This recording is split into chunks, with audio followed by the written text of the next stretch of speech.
Pemberian ubat adalah suatu proses yang penting dalam penjagaan kesihatan yang memerlukan pemahaman tentang prinsip-prinsip asas untuk memastikan ubat diberikan dengan betul dan selamat. Berikut adalah beberapa prinsip asas pemberian ubat, iaitu tepat masa, tepat dos, tepat ubat, tepat cara, tepat tempat, dan pemantauan dan penilaian pendidikan pesakit. Untuk tepat masa, ubat perlu diberikan mengikut masa yang ditetapkan untuk memastikan keberkesanan dan mengurangkan kesan sampingan. Tepat dos, dos ubat yang diberikan mestilah mengikut arahan yang ditetapkan oleh doktor atau profesional kesihatan untuk mengelakkan overdose atau underdosis yang boleh merugikan. Tepat ubat pula, pastikan ubat yang diberikan adalah ubat yang betul sesuai dengan keadaan pesakit dan mengikut preskripsi. Kekeliruan ubat boleh mengakibatkan kesan negatif. Seterusnya ialah tepat cara. Ubat perlu diberikan melalui cara yang betul seperti oral, suntikan atau topikal bergantung kepada jenis ubat dan keperluan pesakit. Tepat tempat.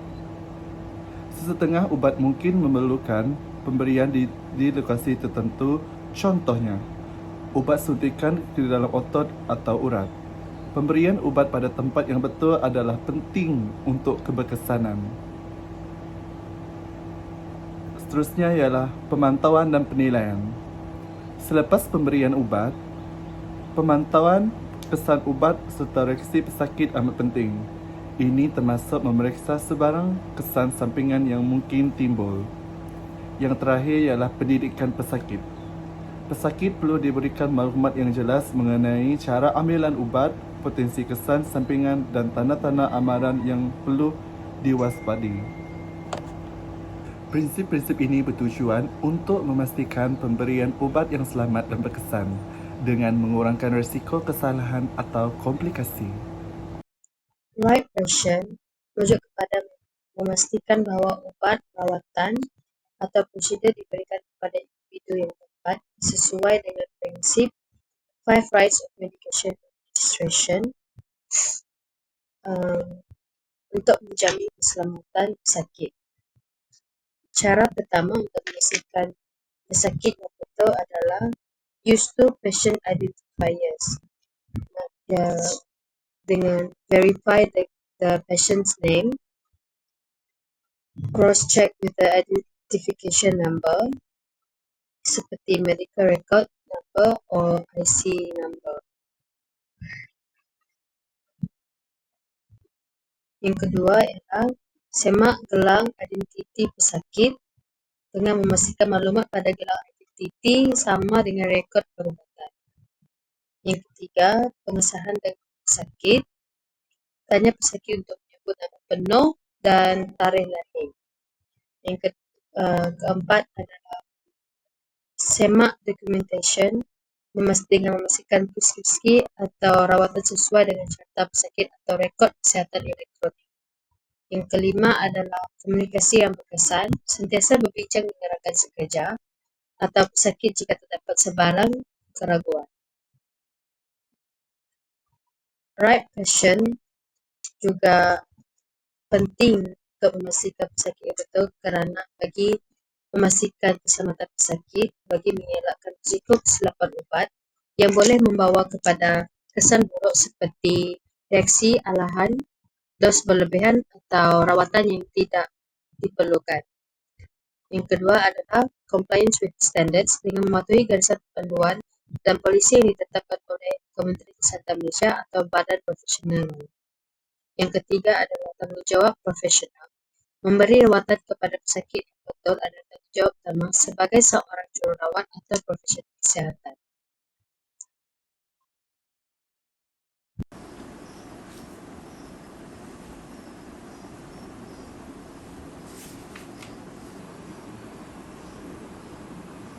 Boleh saya tahu siapa nama Encik? Nama saya Encik John. Besok tengok.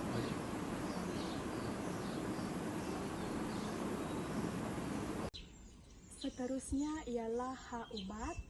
Sila pastikan ubat diberi dengan betul mengikut preskripsi dan arahan yang telah diberikan, sila pastikan label ubat diperiksa sebanyak 3 kali, iaitu semasa mengambilnya dari stor, sebelum menyediakannya dan sebelum memberikannya kepada pesakit. Berhati-hati dengan ubat yang mempunyai nama yang hampir sama seperti ephedrine dan epinephrine.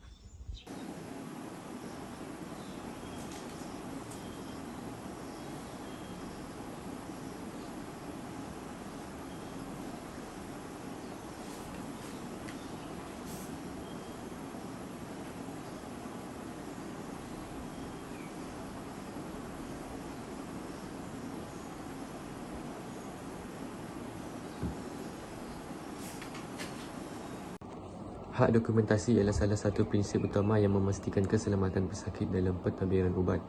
Ia merujuk kepada amalan merekod maklumat ubat yang diberikan dengan tepat, lengkap dan mengikut prosedur. Apa yang perlu direkodkan adalah tarikh dan masa ubat yang diberikan. Yang kedua adalah nama ubat, dos dan laluan pemberian, contohnya oral, suntikan dan intravena. Yang ketiga adalah respon pesakit dengan mencatatkan sebarang reaksi seperti alahan atau kesan sampingan. Dan yang keempat adalah keadaan luar jangka jika ubat yang tidak diberikan, nyatakan sebab, contohnya pesakit menolak atau ubat tidak sesuai. Kesimpulannya, hak dokumentasi bukan sekadar prosedur tetapi satu tanggungjawab penting dalam memastikan pesakit mendapat rawatan yang selamat dan berkesan. Dokumentasi yang betul membantu mencegah kesilapan, melindungi pesakit dan menyokong integriti profesional kesihatan.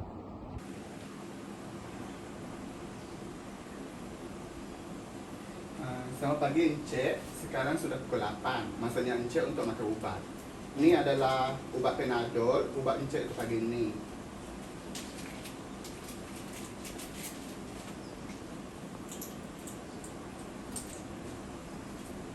Encik terus makannya pelan.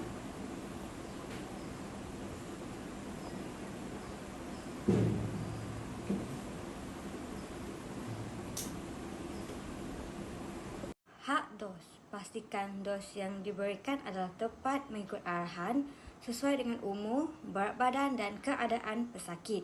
Semak semula pengiraan untuk ubat-ubatan yang memerlukan ukuran tepat seperti ubat pediatrik atau ubat berisiko tinggi.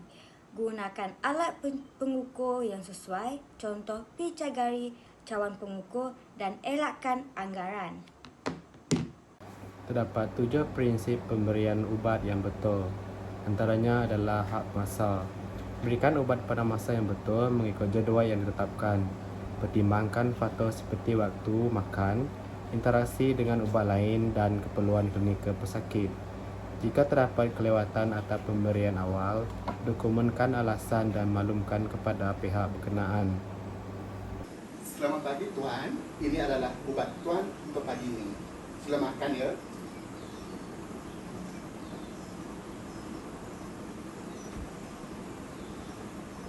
Right route merupakan salah satu prinsip yang penting dalam pemberian ubat. Right route bermaksud cara atau laluan pemberian ubat yang betul kepada pesakit. Contohnya seperti intravena, oral, intrakardiak, intradermal, intraotot, dan subcutaneous.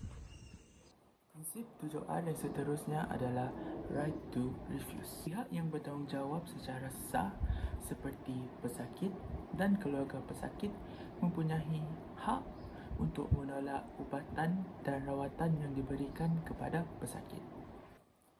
Oleh hal yang demikian, jururawat yang bertugas untuk memberikan ubatan kepada pesakit hendaklah memaklumkan perkara ini kepada doktor yang memerintahkan pemberitahuan ubat kepada pesakit. Selepas itu, doktor akan mengeluarkan satu dokumen tentang penolakan ubatan oleh pesakit dan dokumen itu haruslah ditandatangani oleh pesakit sebagai dokumen yang sah. Selamat pagi Tuan, ini adalah ubat Tuan untuk pagi ini. Ini adalah ubat Panadol Tuan, ubat untuk melegakan sakit kepala Tuan. Sila ambil ya. Secara kesimpulannya, seperti yang kita lihat, terdapat 7 prinsip pemberian ubatan. Dengan mematuhi prinsip ini, risiko kesilapan semasa pemberian ubatan dapat dikurangkan dan kebersanan rawatan kepada pesakit juga dapat ditingkatkan.